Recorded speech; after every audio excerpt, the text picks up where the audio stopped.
Kung ikukumpara ang Pilipinas sa Singapore, masakit, pero kailangan natin harapin ang totoo. Hindi ito para mang-insulto, hindi rin para sambahin ang ibang bansa, kundi para makita kung saan tayo nagkamali at bakit sila umangat. Noong dekada 60, mas mahirap ang Singapore kaysa Pilipinas. Maliit ang lupa nila, halos walang likas yaman, walang ginto, walang oil, wala ring malawak na lupang sakahan. Ang meron lang nila ay tao. Samantalang ang Pilipinas noon, tinatawag na isa sa mga may pinakamagandang ekonomiya sa Asia. May lupa, may dagat, may mina, may edukadong mamamayan, at malapit sa trade routes.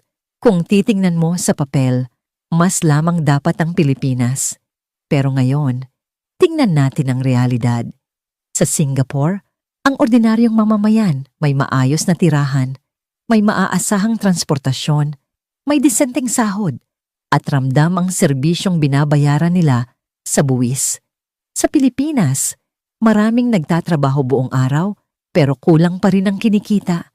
Traffic ang nauubos na oras, mahal ang bilihin, at madalas, hindi mo maramdaman kung saan napupunta ang buwis mo. Ang tanong, bakit?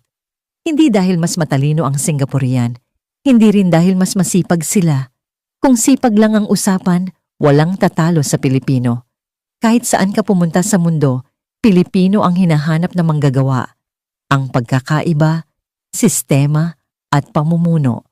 Sa Singapore, malinaw ang isang prinsipyo, zero tolerance sa corruption.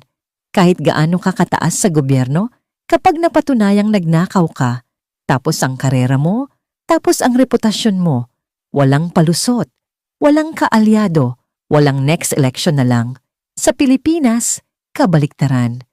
Kapag may anomalya, kadalasan nauuwi sa investigasyon na walang kulong, tapos pagkatapos ng ilang taon, tatakbo ulit sa mas mataas na posisyon. Sa Singapore, ang batas ay mas malakas kaysa sa politiko. Sa Pilipinas, madalas ang politiko ang mas malakas kaysa sa batas. Isa pang malaking kaibahan, long-term planning. Ang Singapore, hindi nag-iisip ng 3 o 6 na taon lang. Nagpaplano sila ng 20, 30, minsan 50 taon. Transportasyon, housing, edukasyon, ekonomiya, lahat konektado. Sa Pilipinas, kadalasan ang plano hanggang sa susunod na eleksyon lang. Kapag nagpalit ng administrasyon, palit din ng proyekto, kahit gumagana naman yung nauna. Sa Singapore, ang gobyerno ang nag-a-adjust para sa tao. Sa Pilipinas, ang tao ang napipilitang mag-adjust sa kapalpakan ng sistema.